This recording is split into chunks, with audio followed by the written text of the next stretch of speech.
Өнөөдөр энэ бэнтэлбад юу болоод өнгөрөө? Хамтдаа арцгаая.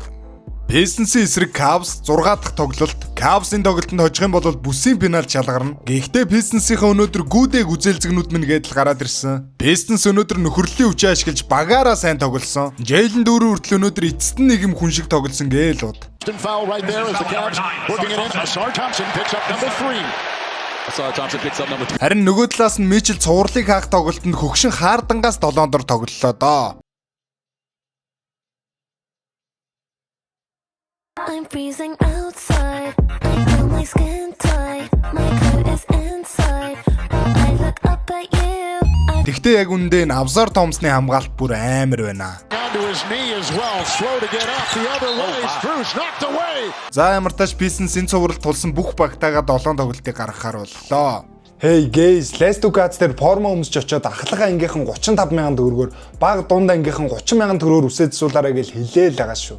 Яа, форм өмсдөгөөс үгээд санаж шүү. За тэгээ энэ челленжил дуусгаас өмнө King Tower-ын 143-ийн нэгт байрлах Let's do cards дээр форм өмсч очоод үсээд суулаарай манайхаа.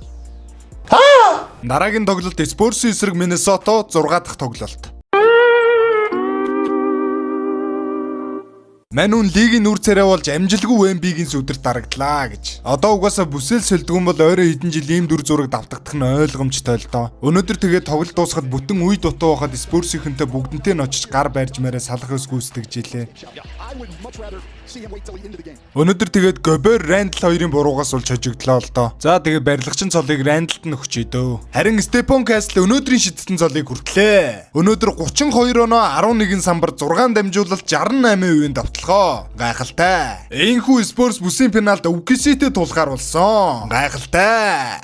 Хэрвээ та манай бичлэгүүдийг үздэг мөн дэмжлэг үзүүлэхийг хүсдэг бол энд харагдаж байгаа дансны дугаарлууд өнөөшөө илгээх боломжтой.